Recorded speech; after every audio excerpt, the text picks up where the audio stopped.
to form here for Northern Lights. Anyway, let's get to it. It's the Pastures. It's game number 3 of the day. Sims and Pansy, bring us in.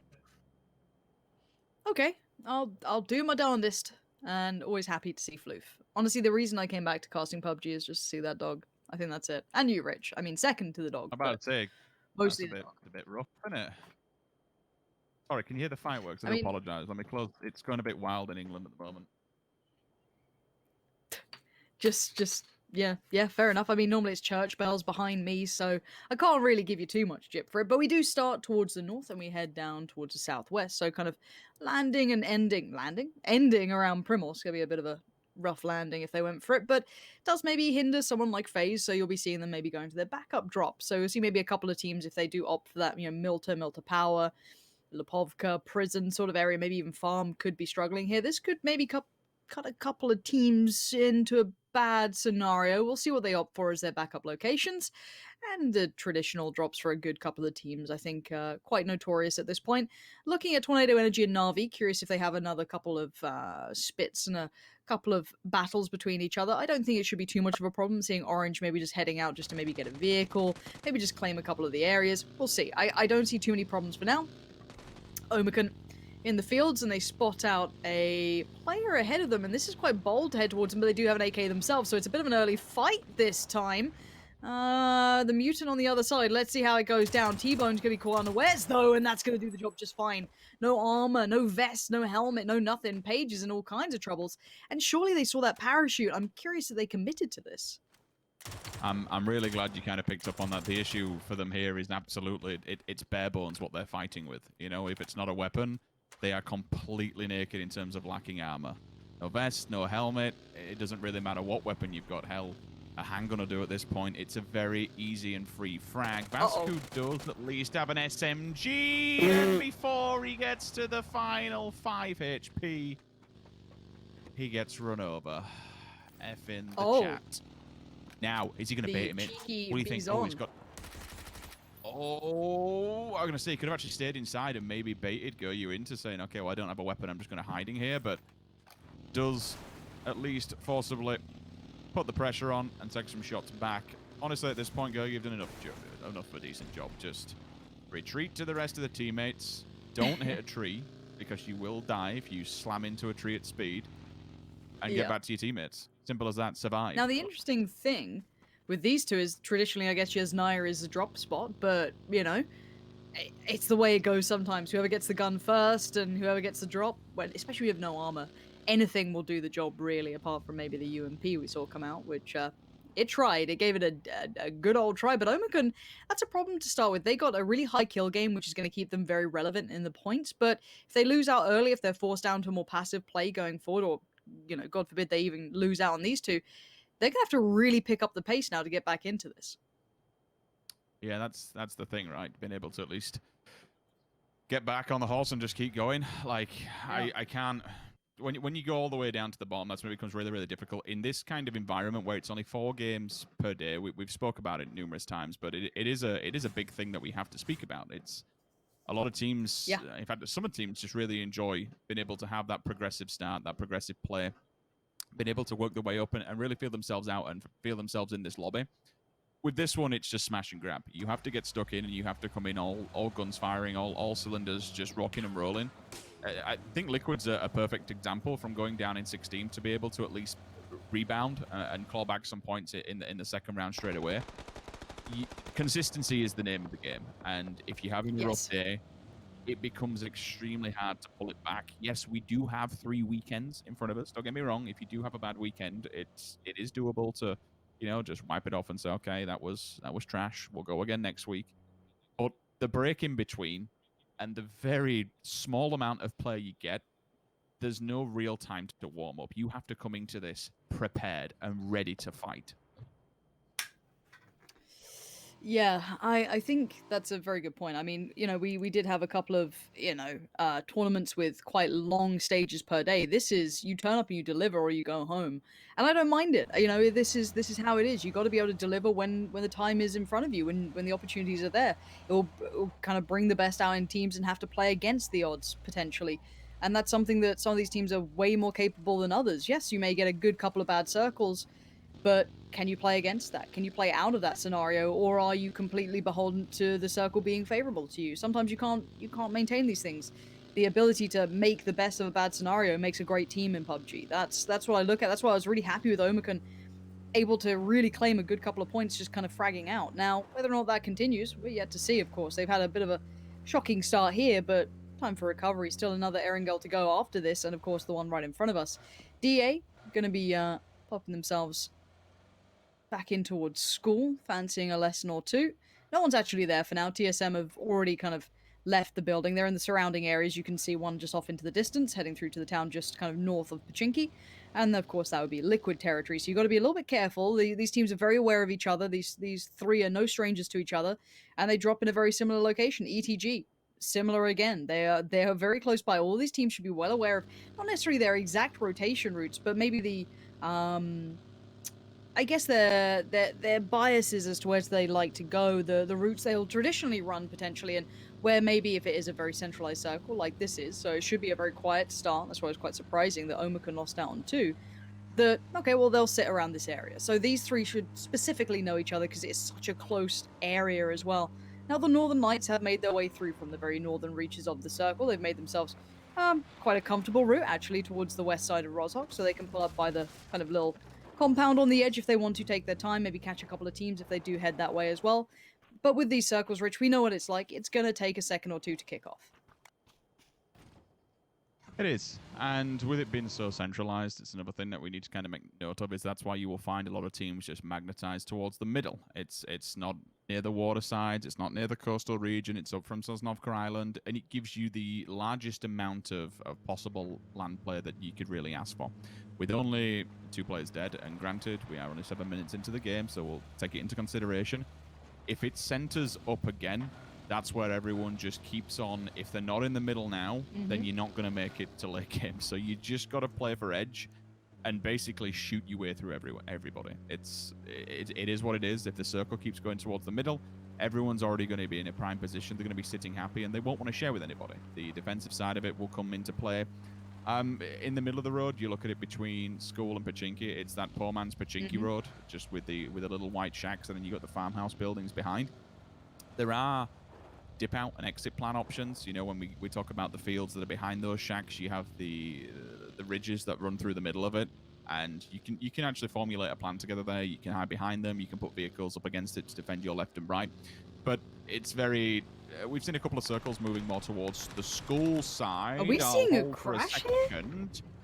Yeah, Redline want to try and make something of this, and whether or not it was a full clash, it was just more probably a commitment. You know, we're already here now, so why not we stay put? Really good preemptive pre-fight coming out of Ivers, hoping that they overstep the boundaries from ETG's side and maybe make it inside the building. The mollies will be spread across. The area of denial will come through, stop them advancing around the back of the car to keep Quepta alive. Nailup's up top, though. He'll be ready to kind of receive this one. If Youth or Thendalos want to go through those top double windows, and maybe you can send something back. It's a prominent kind of playing position where if you had a sniper right now, any kind of bolt action, you could just try and take a quick peek and a quick scope onto one of these players on the opposing buildings. Becomes a lot more harder with the AR. However, it becomes a lot more easier if you have a grenade. Nailup finds Thendalos. That'll relieve the pressure for a moment, and he knows where they are. He can bank this off the wall, maybe get it down the stairs, maybe get both players. Lovely. He does. He times it perfectly. And it comes down to Quepta forever for where he is to try and hold the line. First player up on a plate. The platter's there. It's served. It's done. Second player scared off. Has to go for the reload. This is going to be sketchy. Doesn't manage to get it right. Ivers goes 1 for 2. Thank you. And it's job done on ETG. I don't know if I love that pull-up, but I guess if it's something they really want to prioritize, sure, it's not in the new circle because that's gone northeast. So now look at the circle. Keep it in mind. This is curious. It's going to keep Yasnaya in. It's going to keep a lot of that water in. So that northern portion that remains, very unlikely to have late game play. So you're looking at Rozhok. You're looking to the compound that oversees that smaller bridge. You're looking towards the Pink Ponies. You're looking at the likes of Omicron, FaZe, Tornado Energy, Na'Vi, DA, TSF. Anyone who's on that southern portion, that kind of 3/4, is going to be very happy with this. This is going to be a pretty rough game, actually. This is going to compact the teams quite early on because all of them want to avoid that lake, that Yasnaya pond almost that sits just towards the west of it, becomes pretty much unplayable late game. So a northern shift would be very unlikely. So now, this is going to kind of escalate and quicken the pace of the game itself. Shift W already getting a couple of scraps going. DA going to receive a little bit of that flak, but beyond that, this is going to be a lot of posturing now between these teams. Well, I can sit and hold. And again, with the circle going where it is, it also, you have the Snaking River that moves through towards the lake outside of Yasnaya. That'll keep one team in the form of bystanders at bay. I'd be stunned, absolutely stunned if we had any northern circle. If we do, that makes it real interesting.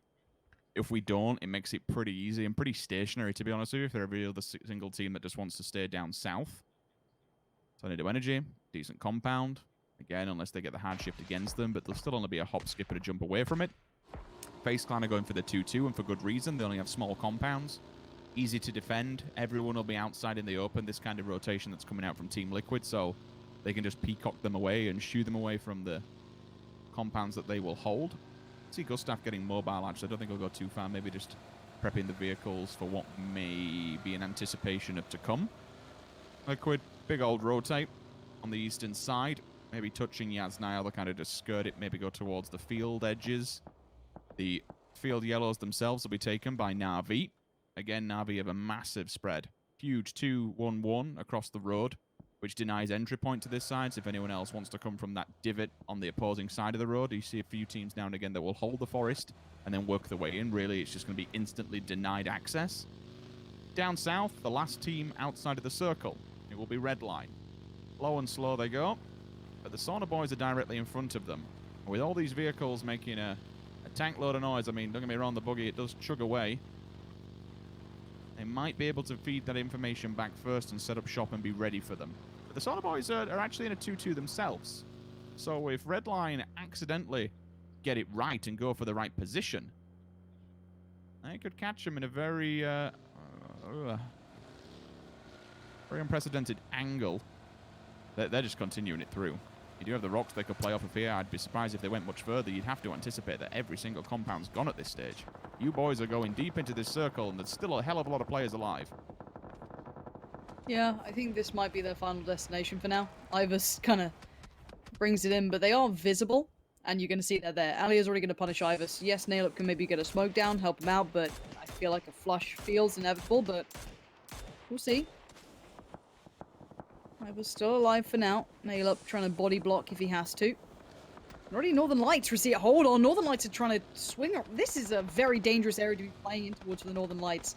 Batulins might make it through, but Spyro just behind and Perfectix just beyond that. This is a horrible avenue to approach from. You've got the Sauna Boys on one side, WS on the other, and a whole lot of vision coming your way. I don't know what the intention was, because the Sauna Boys have just surrounded Batulins.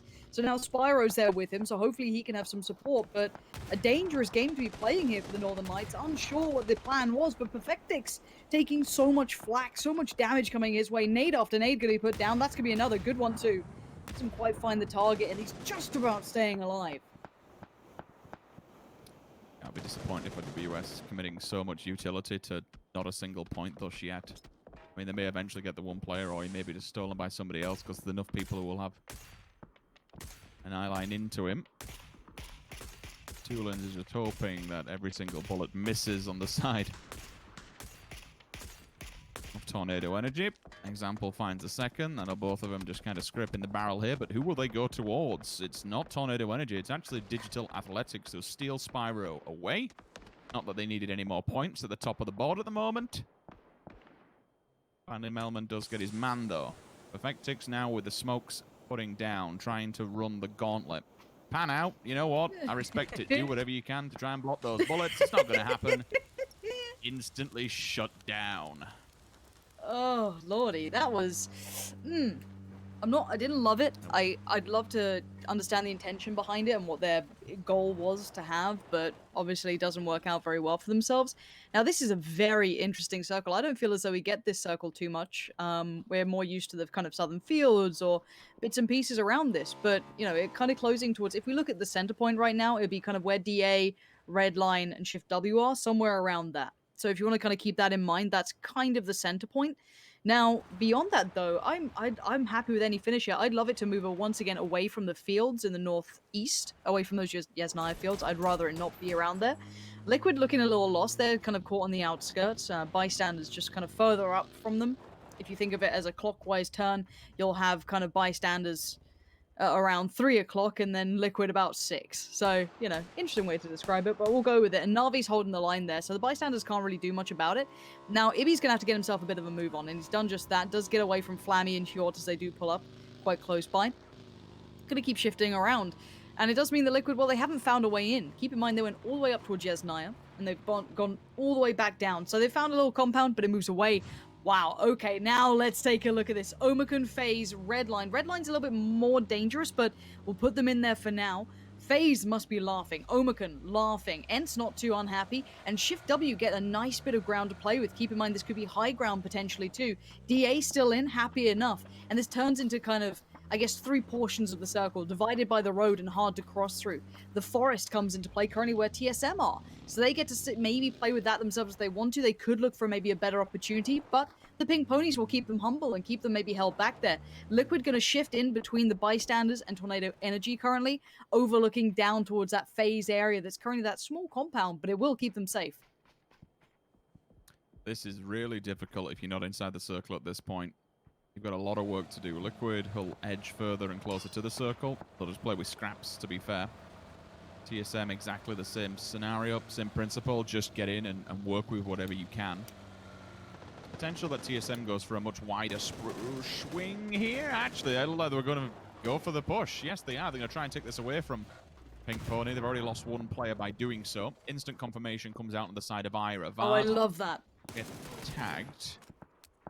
And a bag, to be honest with you, straight in the head. Job done. Look at this big swing coming from Archie, though. He is flashed up. That is a moment, ever brief pause, but disaster has struck for TSM. They've made the wrong call, and they've been punished hard. And you know what? Pink Pony, they want more of this. They want to finish this off. This is fantastic work to get aggressive onto TSM, push them and flush them. It's job done for the boys, and unfortunately, a 14 position. Perfect play by the Pink Ponies. They literally put the molly down on the furthest extremity of the wall, watched the peak just further in, and then pushed up on it. But into this one we go. I'll keep back and remind myself of that in the moment's time. But for now, it's Sakura trying to hold on to this. The Sauna boys are in all kinds of trouble and getting all kinds of pressure. Redline being crashed on. They do get taken down by, I think that was Liquid and a couple of others. I think Na'Vi even nabbed a point away from it. WS, desperate to try and get inside the building, but can't do it. You finally have the pull up from Maxi, but it's the Wanderer holding on to this tiny shed. The Finns on the other side, staying cool, calm, and collected even in the sauna. As you can see, the Wanderer, nade after nade after nade, trying to keep them back, trying to keep them at bay, but the molly comes through and he's burning alive, forced to fight forward, and surely to his own detriment. Already Sakura up and over, nicely done. Playing the angles well, doesn't want to overstep just in case there's further troubles. Just waiting for a moment to let the dust settle, quite literally, with the fire and the smokes. Misa coming out to check on the damage that's been done. How many players are still lurking around them? They have to be very aware that even if they go for the 1 single point flush, they could be punished by doing so. Weigh up the odds of what it's actually worth. Take into consideration. Seeing 1 player pushing out. He'll get the footsteps eventually. Here comes the push. Beautiful little overpeak. And it's job done, but what do we speak about, Laura? And what do we say? You could be getting punished if you went outside, and they do just that. Example says, thank you very much. It's 2 free points there, and it's job done, but still, I'm having flashbacks from that Pink Pony push onto TSM. It was methodical. It was fantastic. What a way to respond to a world-class level team that's turning up at your door. They just absolutely backhanded him and did not stop the pressure. Now, I want to see what the Pink Ponies do with this new circle, considering their compound doesn't really play well to this. It has that little lip that rolls down, and that would open up mad opportunities for Shift W. So now Shift W obviously are very aware of their positioning, hearing all that fight, seeing everything that was going on. So I wonder if the Pink Ponies go for the crash, or they try and find maybe a ditch or a little bit of an area. There is a touch that they could go to where it looks like Gurley is going towards right now. So I wonder if they commit towards it, and if they do, they might have ends to deal with. So it looks like that's the case. They've gone for, rather than crashing towards Shift W, which is a very hard compound to crash, they've opted for the newer, should I say, ditches coming in. So not a bad spot, but it does open up danger from the Finns across the way. You've got Tixu, Squeaky, all of these waiting, and Besto, Not the best driving, maybe a little map open moment, but we'll be pulling up as well. So 3 teams now in this area. Keep in mind, Ents and Na'Vi are not in the new circle. Bystanders are about to leapfrog around the similar sort of route as well. So Na'Vi have plenty of problems on plenty of fronts, and Tab's trying to keep one of them safe. But as the blue hits, he's reminded he has to move. And Senya's going to be reminded ever so soon of the same sort of thing. A quick little reload on the SKS, going to try and get him well suited for the fight further ahead. Senya's been found. Paige doing good damage. We love to see that. The distance with the bolt. There is still more potential to get involved. This would have been an open field.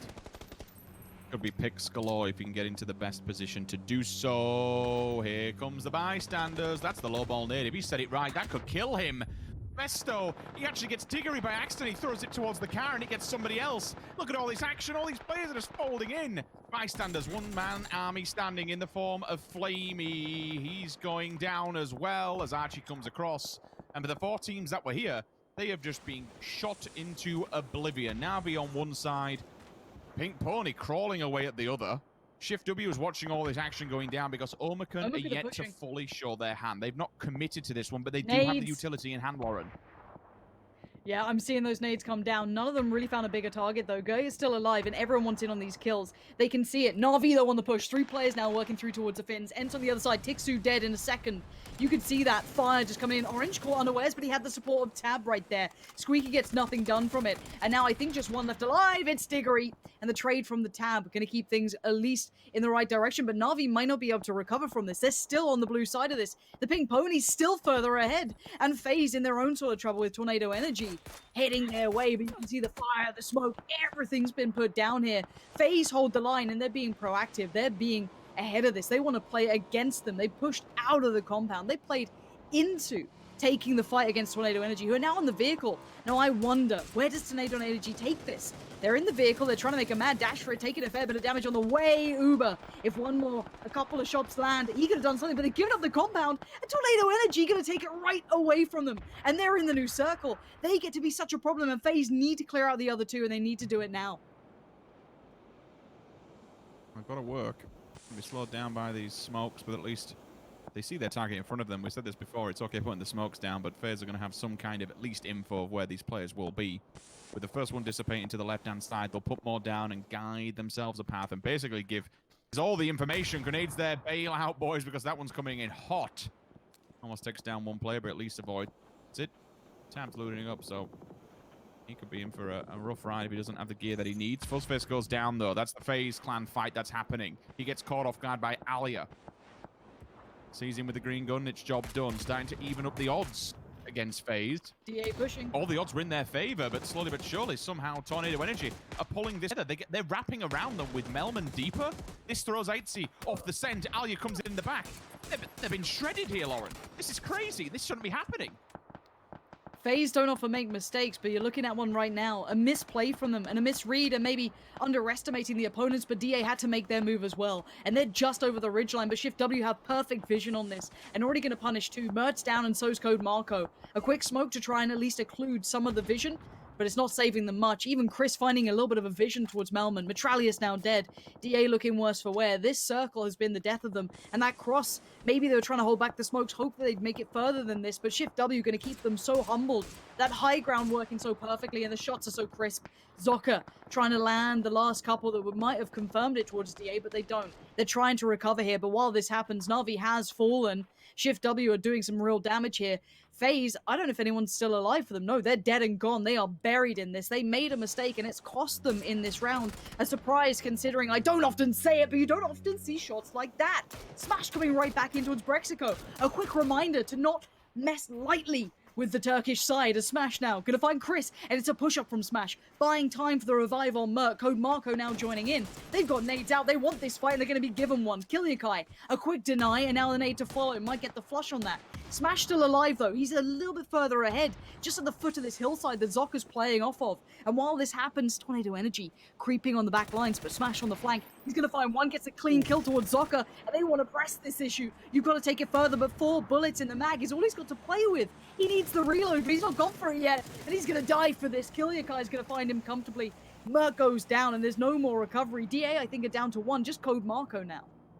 Yeah, and he has to deal with Kill You Kai quickly because we've got Tornado Energy who's just wrapping around on this one. They've been hearing all this noise, seeing all this action. Now they want a piece of it. They've reloaded. They got themselves back on the feet. They basically cleaned up what they took away from FaZe Clan. Removed all the utility from their body, and now they can find their next target. But it's continuously team after team after team just hunting down the gunshots, hunting down the action, and more importantly, picking up the points while they do so. 3-3-2. Tornado Energy, Pink Pony, and Omicron will be the last three standing on the battlefield. And you know what? This fight, it's going to heaven. Everyone has got an uphill battle, but who will be the king of the mountain when this all undone? Because Omicron, they've waited, for me, Lauren, a tad too long. Unless Pink Pony and Tornado Energy get into it rather quickly, this will give them an escape route. If not, they're dead in the water the second they come out of those buildings. And I'm looking at Pink Pony. Bear in mind, there was a lot of body boxes around them, but I'd be curious what their gear is like. Considering they had that fight earlier in those ditches, I wonder how their vests are looking, if they have smokes, if they have nades, you know, what sort of state they're in. Tornado Energy, plenty of fights. Omicron, now they lost out on two very early on to the Pink Ponies, but these two have been quite quiet. So curious again, this is going to be a matter of survivability. We're seeing some leveled up, some 3'd up players here. Archie, well aware of the possibility, and definitely got enough of a glimpse to know that this is where Omicron are currently residing. Now, Paige going to be called upon here, especially with that bolt by his side to try and do some damage maybe. If anyone is, peeking above those hills, skylining almost, giving a silhouetting and making it a very easy shot for him, they'll be punished. But it is, can Omicron leave this? This is going to be a lot of kind of positional play and a lot down to the utility these teams simply have left.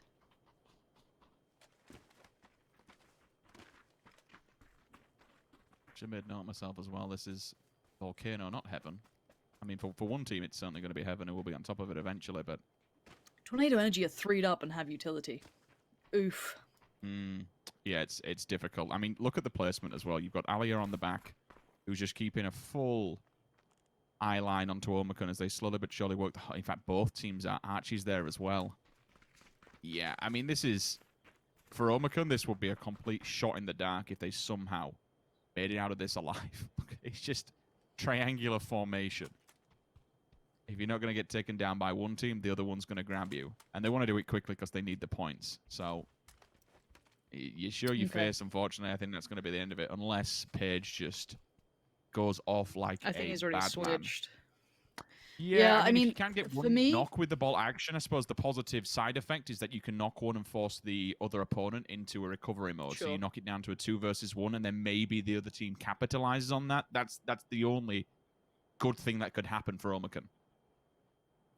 For me, it's the 3 steps, right? Its utility becomes the biggest factor. Pink Ponies are the lowest on it right now. They have broken vests, no helmet, no smokes, barely.